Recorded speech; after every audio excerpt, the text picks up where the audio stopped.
Thank you everybody for joining the Advanced Materials Forum of DSM Engineering Materials. Welcome to this forum. It's an exciting way for us to connect to you and to tell you about the latest innovations we have in materials and in innovations. It's a virtual forum. Unfortunately, we cannot do this face-to-face or in a live meeting due to the corona situation.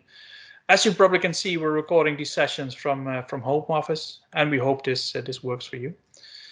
If you have any questions or if you want to connect, please feel free to chat or send us a message, and we'll connect to you after the sessions as soon as possible and get back to you. This session will be about additive manufacturing, 3D printing. It's called Towards Large-Scale 3D Printing of Engineering Materials, with a special focus on our PBT powder, which we developed over the last couple of years. The powder is now ready, developed, and it's ready to be sintered for really engineering parts that can be used in many industries. The slogan we use is "Let's manufacture tomorrow," because we really want to drive the transition from rapid prototyping to industrial manufacturing and the use of it in many industries. My name is dsm-firmenich. I'm the R&D director for DSM Additive Manufacturing. Before going into detail on the project, I would like to share to you a little bit about the organization we have. DSM Additive Manufacturing is a new business group within DSM. It's a new business group within the performance materials cluster of DSM. It was founded January 2018. Fairly new, but it doesn't mean we're new to 3D printing or additive manufacturing. It's essentially bringing all additive manufacturing activities from DSM under one roof and to create a lot of focus on it to drive the growth of it. Driving adoption for us is one of the key in getting, let's say, additive manufacturing accepted as a mature manufacturing technology. In that, we take an application-centered approach. We really focus on the end application with customers, understanding the end application, understanding what the needs are in terms of materials, but also making sure that the production technology, the printing technology is suitable for it, and that also the designs which are made are really suitable for additive manufacturing and make full use of the potential of additive manufacturing. That's why we call that an application-centered approach. We also realize that that is not something that can be done on our own. End users, obviously, customers, but we also with print hardware manufacturers, software manufacturers, because additive manufacturing can be a full digital flow, and also connecting these dots in a digital way is key for this. So connecting and partnering with software manufacturers is key in this. Production technology, because 3D printing of a part is one step, but really, let's say, bringing that to a manufacturing level with all its post-processing and pre-processing is another game. So also there, we're partnering up with a lot of companies to make sure that we can bring additive manufacturing to the next level and really make it suitable for manufacturing. It's all about creating value. It's all about creating value for the end customer. And also in this new industry, creating this value might require new business models. We're also very open to that, to step away from the classical supplier kind of way, and really, let's say, creating value with partners in this value chain, but also sharing the value that we create amongst the partners in that value chain. As mentioned, we're building our strength. We're not new to the industry. A lot of the building blocks were already present in other business groups. Within DSM Resins Functional Materials, the Somos brand was already existing for 20 plus years. Somos built a very strong brand in photopolymers, in rapid prototyping, as being one of the pioneers in this space. Technologically, the Somos materials are one of the most advanced materials, really delivering good properties, but also, let's say, low warpage, low shrinkage, and really performance into parts.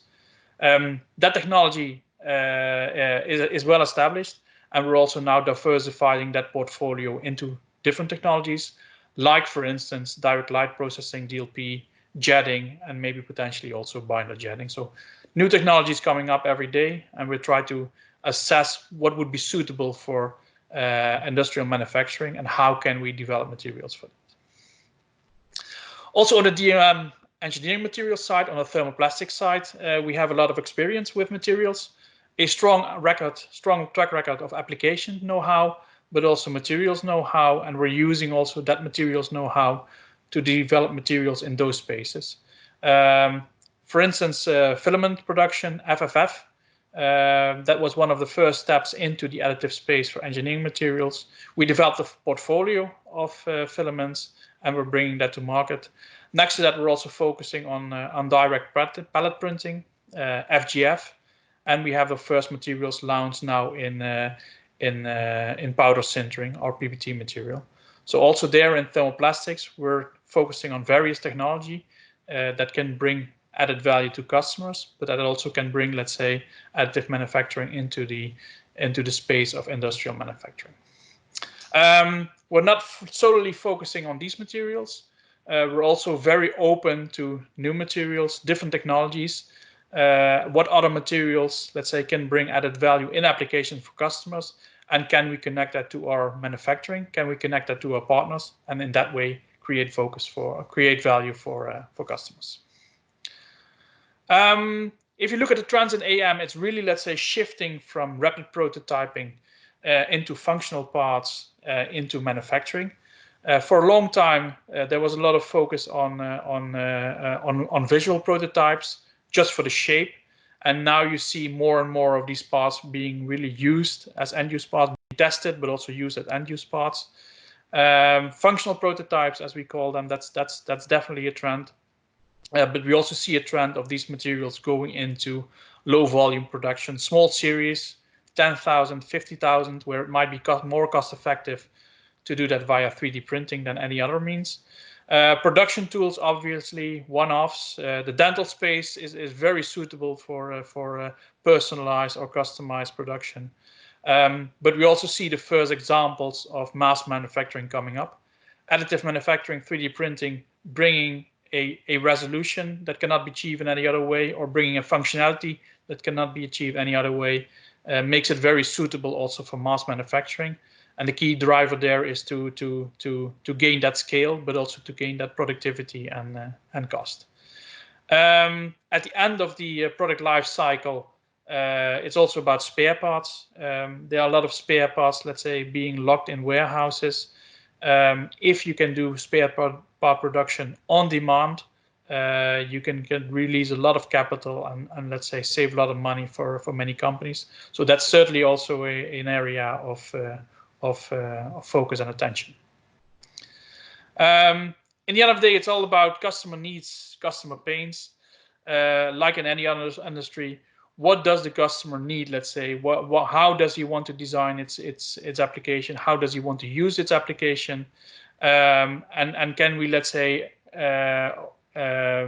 connect a manufacturing methodology, a material to that makes fully use of the material, that makes fully use of the design, and then bring the, let's say, the properties alive into the application. The example you see here is a racing bike developed by Arrivo.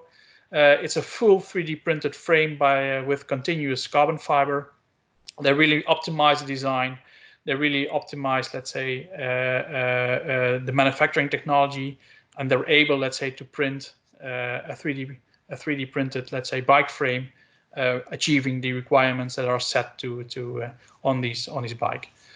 So it's really a translation from a traditional design, material properties, and manufacturing technology into new materials and new way of manufacturing, but still achieving, let's say, the application needs and the application requirements. Really a nice example of how additive manufacturing changes the design, but also opens up a lot of new opportunities in applications.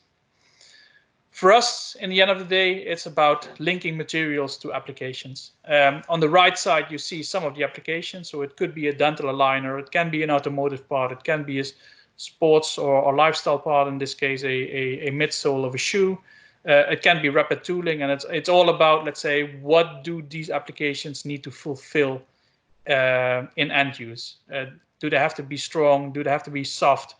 Fatigue resistance, durability, transparency, flame retardancy are all properties that need to be met in these end applications. Next to that, it also needs to be printable. So that's how we want to establish that link between end application and material, and then make sure that the printing technology that goes in between is suitable for converting the materials into the properties we need. That's let's say how we approach this, and that's how we develop our new materials.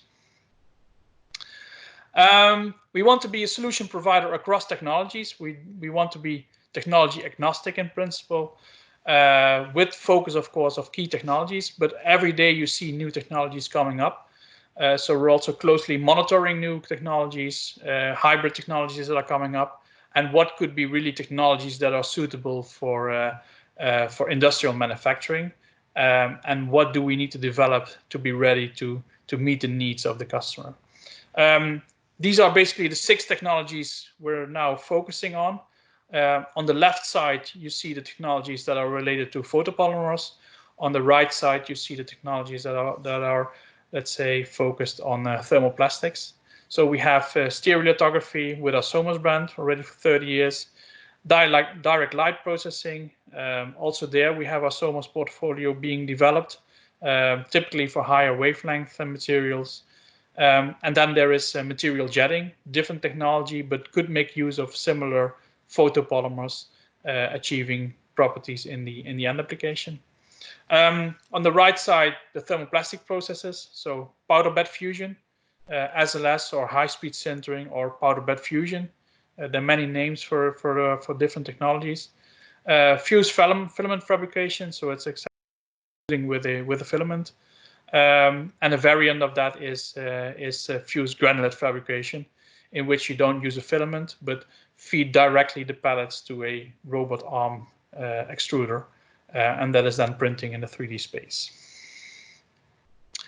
To go a little bit more detail on that, photopolymer technologies, basically a light source is used to cure photosensitive materials, resins, and converting that into a thermoset part. So it's a cross-linking reaction initiated by light, and only the areas where it's exposed to light will be cured.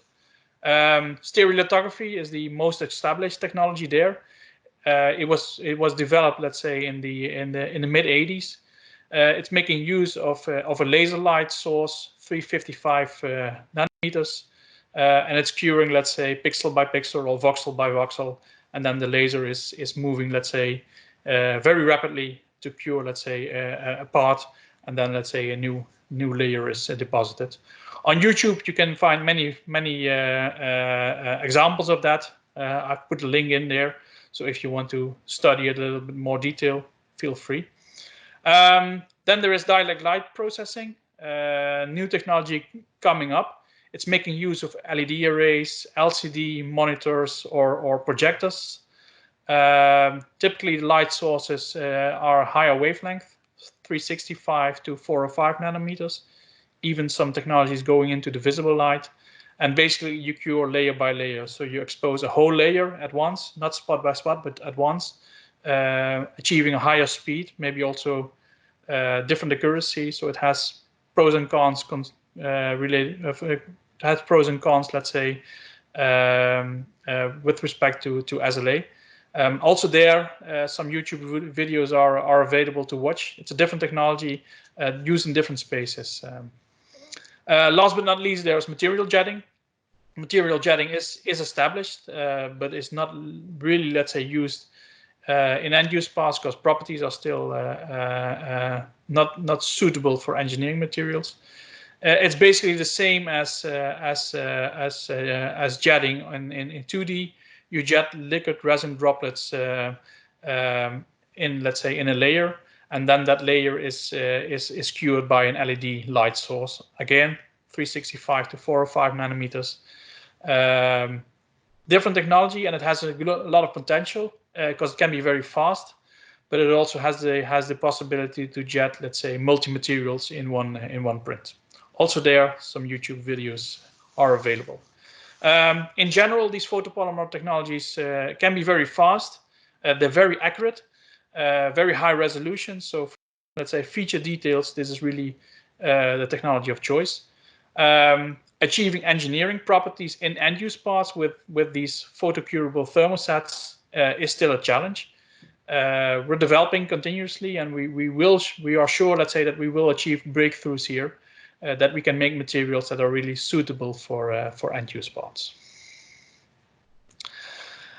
The extrusion and powder bed fusion based technologies, they make use of thermoplastics, and they can either then be shaped by extrusion, filament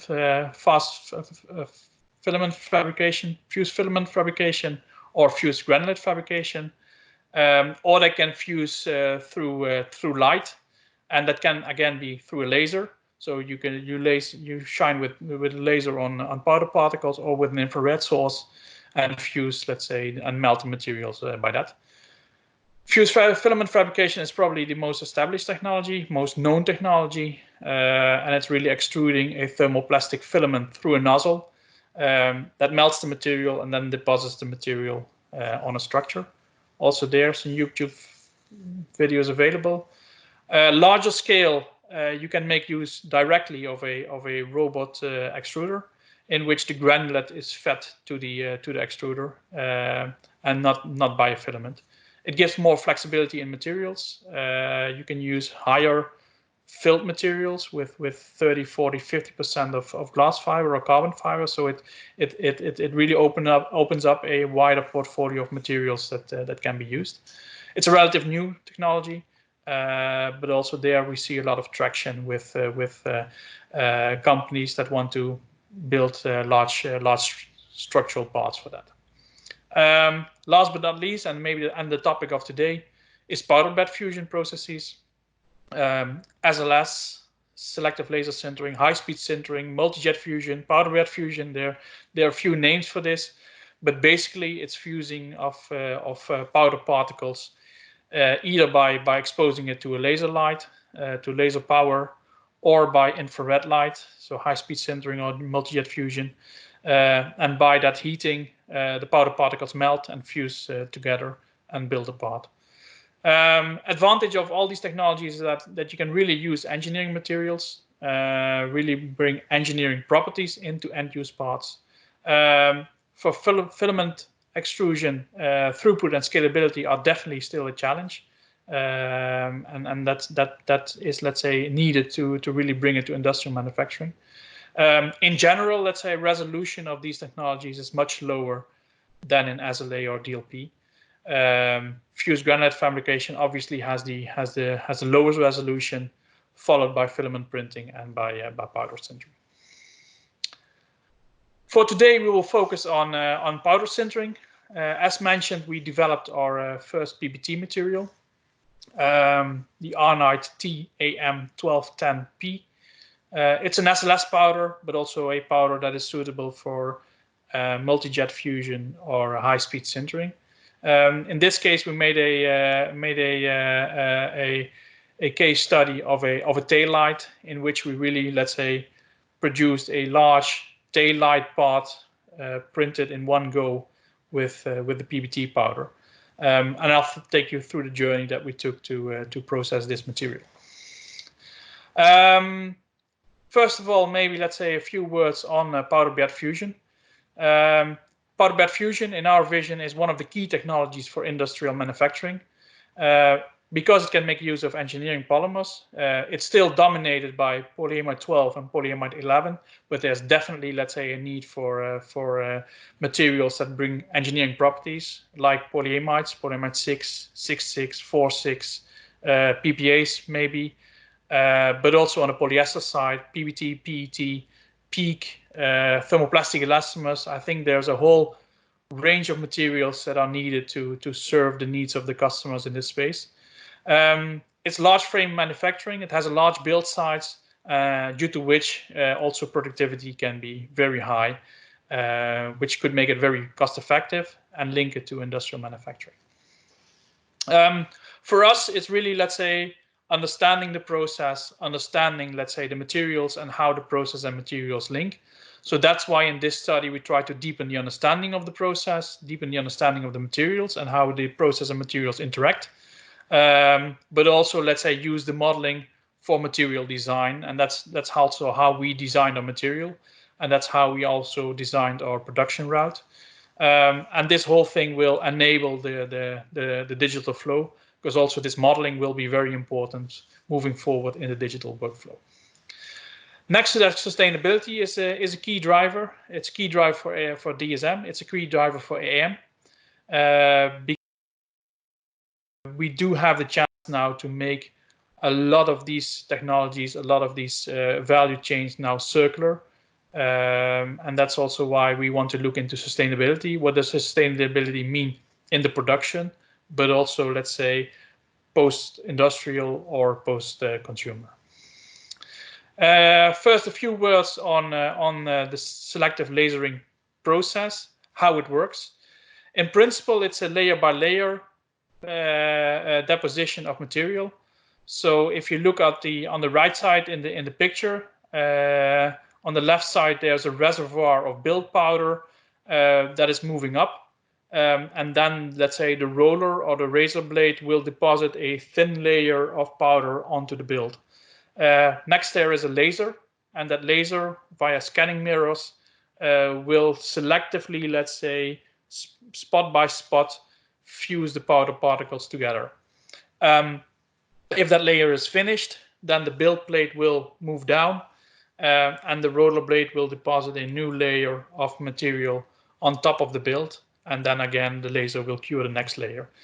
So it will work by layer. Let's say the build plate is moving down, and the laser is building up the part in really a powder bed, and afterwards you have to take out the parts from the powder bed and dust it and post-process it.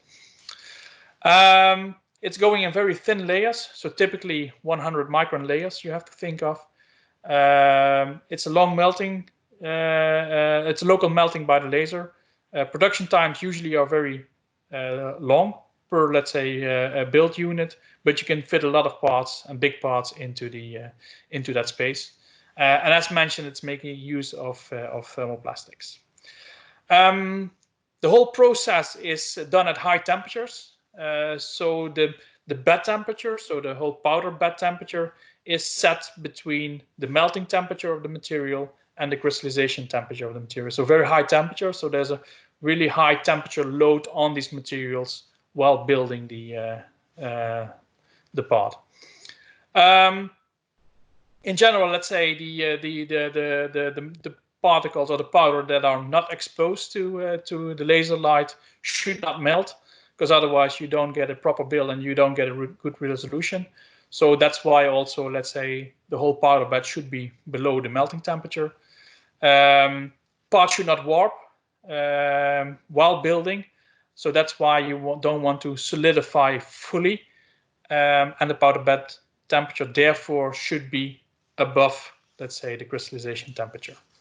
Next to that, the powder should flow very well, because you have to deposit a very thin layer of material, so it has to be flowing very well to deposit, let's say, a homogeneous layer of material. And next to that, you have to achieve a good bulk density in your part.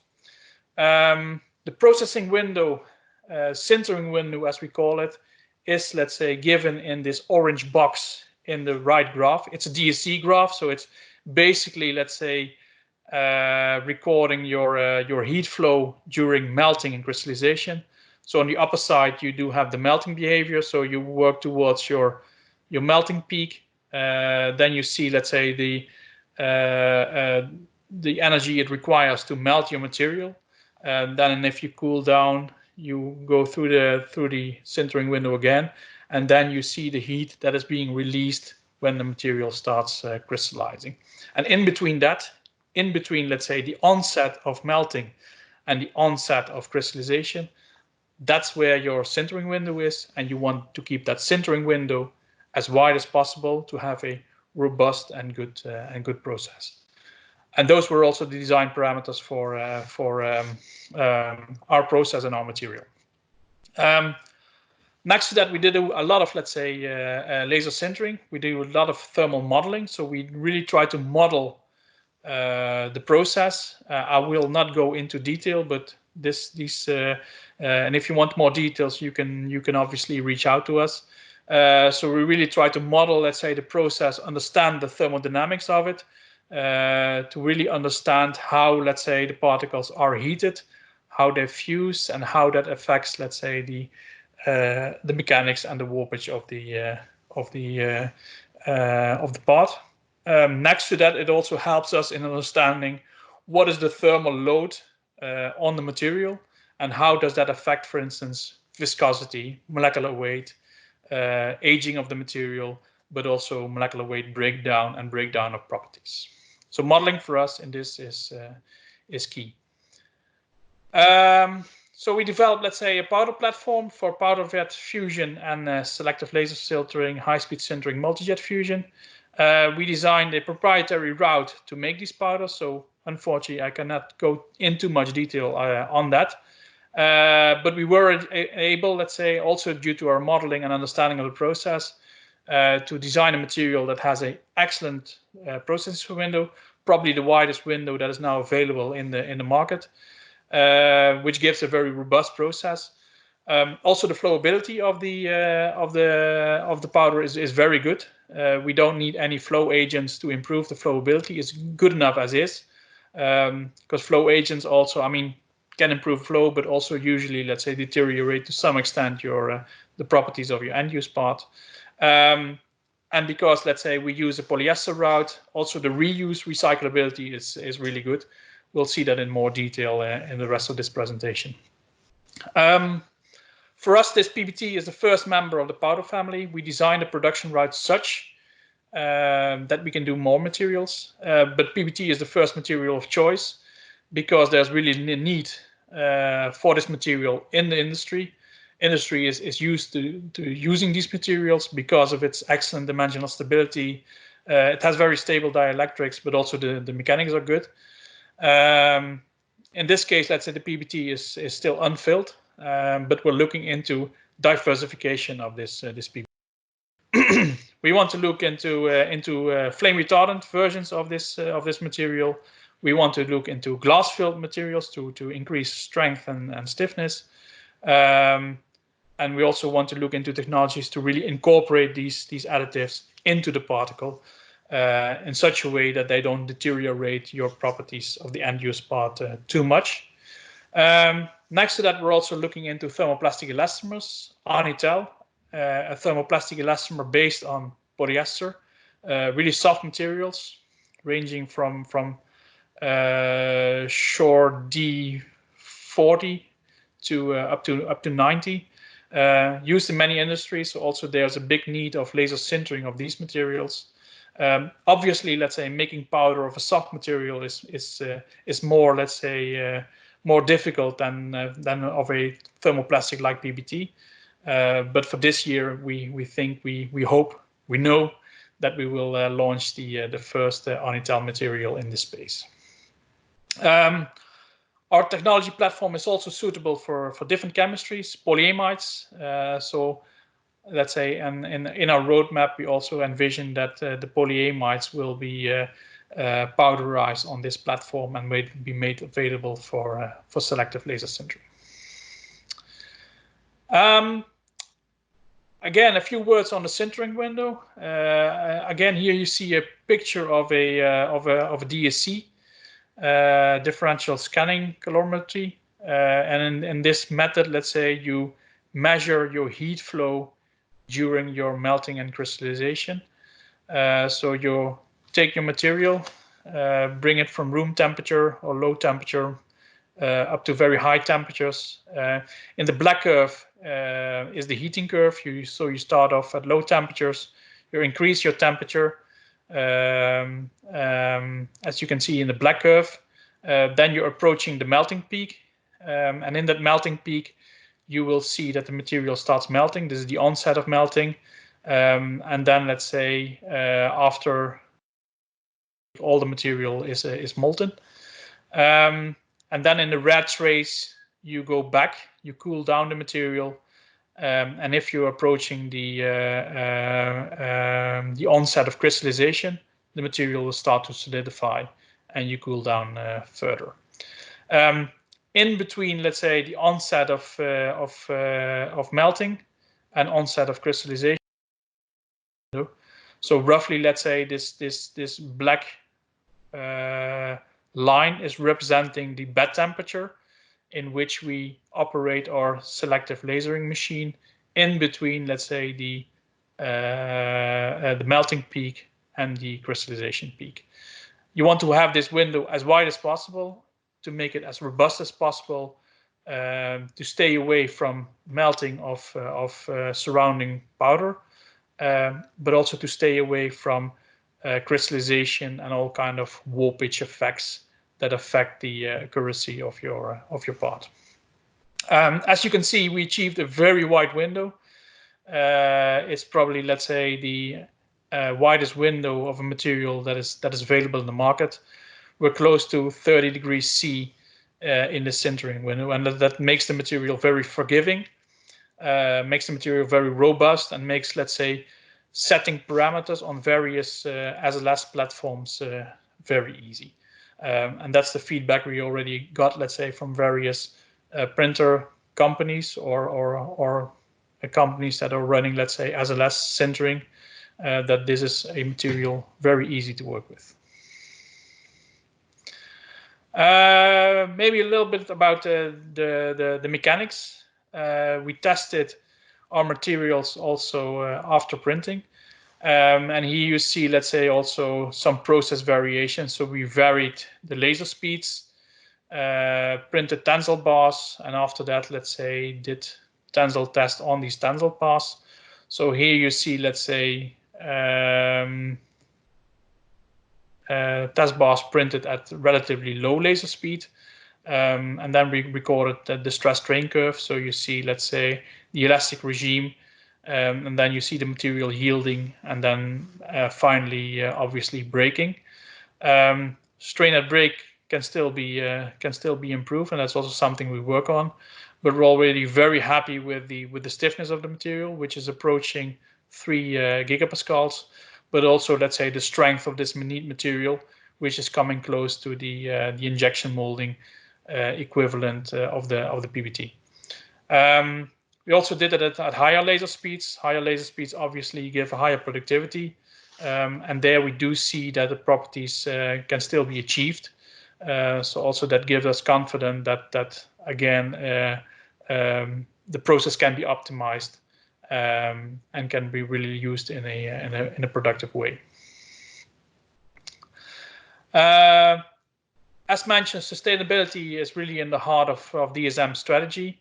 A few examples of that is the circular routes we're designing for materials. For instance, Niaga carpets, reducing the carbon footprint of solutions, designing out hazardous substances like halogen-containing materials or antimony-containing materials. We look into bio-based raw materials, and we also look into the use of green energy and reduce energy consumption in production. Additive manufacturing in itself is or can be, let's say, more energy friendly, or make use of less, let's say, material consumption is lower. So in itself, say, additive manufacturing is very sustainable. But of course, we also do see waste, and we also want to reduce that waste further. Polyesters, we think, are very suitable for that, because polyesters are very stable if they are, let's say, operated in a inert environment. And in that way, let's say, we can increase the reuse rates of powders, and that make the production more cost effective because you use less material, but also more sustainable because there is less waste. Polyesters are more stable in terms of viscosity, but also thermo-oxidative. So that's an advantage. That's the advantage in end-use parts, but that's also an advantage in the use in this process. We can make use of further chemical stabilization to improve these properties further. Also, for post-industrial, there are a lot of opportunities to recycle. We can take the powder back. We can, let's say, bring it back into our production route, and then reuse it for new powders. That's one way of driving that circularity. But also post-consumer, we can do the collection of end-use parts. If you maybe use it for prototyping of end-use parts, at the end of the lifetime, you can collect the part, you can shred it, and then feed it back into a chemical recycling route, bring it back to the monomers, and then build up the virgin new polymer from that. Ideal route is already established for polyesters, so that's also something we certainly want to make use of, making the use of PBT sintering powder as circular as possible from the start. Nevertheless, there are also a few challenges or issues with the powder bed fusion materials. The incumbent materials that are currently used face a lot of post-condensation in the process. Post-condensation means that basically your molecular weight is increasing over time. And because your molecular weight is increasing over time, also your viscosity is increasing over time. And that also means that your processing window is shifting away. That has, let's say, a lot of drawbacks because that means that you cannot use all the material again and again in your sintering process. You have to, let's say, refresh your powder, which means that you have to use up to 40, 50, 60% of virgin powder in your build, which means that there is a lot of waste generated after every build. And that's certainly something we want to tackle. In that sense, PBT is more suitable than the incumbent polyamide 12 solution now, because post-condensation is intrinsically slower. Might be a drawback in manufacturing, but is an advantage in this case in the process. So increase of molecular weight and viscosity is probably not very significant. Details in the next slides. But also, let's say, the risk of oxidative thermal degradation is low if you operate in an inert environment, which also means that you don't suffer a lot from molecular weight breakdown. The questions we ask ourselves is how much of that PBT powder can be reused? Can we go up to, let's say, the aggressive industrial standard of 30% virgin powder? Can we push it to less than 30, 20, 10%? What does, let's say, the time and temperature loading on the material do? Does it lead to degradation? What's the influence of the processing conditions? How inert should the environment be? And what's the thermal loading during print and cooling? And does it affect, for instance, your thermal fingerprint? Does it anneal your material? Does it give different melting behavior? That are all questions we ask ourselves.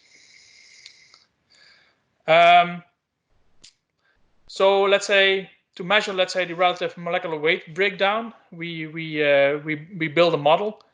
And we estimated how much the material degrades over time. We're using a very simple model, and we're using rheology, let's say, to measure that molecular weight breakdown. In as principle, it's an inert atmosphere, so it's running under a nitrogen. The question there is how much oxygen is really present, and how does it affect the properties. So we have a build temperature of around 280 degrees C. For multi-jet fusion, other technologies, it's really an ambient atmosphere. There's much more oxygen, but the advantage is that the build temperature is also lower. Here you see two graphs that give the molecular weight breakdown or the viscosity change due to the time the material is exposed in the building. So these models are run at 218 degrees. You do see in the blue curves that the material under air is degrading. So your viscosity is decreasing because your molecular weight is breaking down. So on the left side, you see the viscosity. On the right side, you see the decreasing molecular weight. But you also see in the orange curve that if you're able to make a very inert environment, that molecular weight and viscosity are very stable. So we see that if you run the SLS machine or the test under nitrogen, really have very low oxygen content, that your molecular weight and viscosity are very stable, which gives us confidence that the materials can be very stable in the process.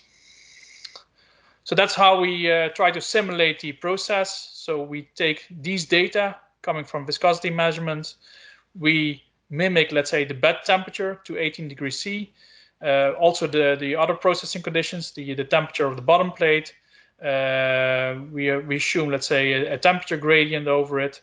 We assume, let's say, a layer buildup of 120 microns and a build time of 15 seconds per layer, and a total build height of 60 centimeters. And roughly, let's say, the build time is 20 hours in this case. Then we cool down, so we have a linear ramp down of the temperature, and then let's say the part is cooled to room temperature in approximately 8 hours. That's how we run the test. And here, let's say, you see in this graph the molecular breakdown, let's say, over, let's say, the volume. So on the x-axis is the depth of the powder bed, and on the y-axis you see the relative molecular weight. So the virgin powder at 0 at the top is not degraded because it's only exposed a short time. And then on the right side the same, because this material is then cooled to lower temperatures. But you really see, let's say, molecular weight breakdown maximum, let's say, roughly halfway in the build. And here, let's say, under these conditions, and here in this case we have a trace of 0.4% oxygen, we're able to reduce the molecular weight breakdown to roughly 3 to 3.5%. So this gives us a lot of and we also see that, let's say, on average there's 89% of the original molecular weight retained, which is a good starting point for having the confidence that we can go to a stable molecular weight but also a stable viscosity. We also simulated multiple builds, and you see that, let's say, in the right hand picture, so the left side again, same conditions. So again, it's a relatively molecular weight breakdown over the depth of the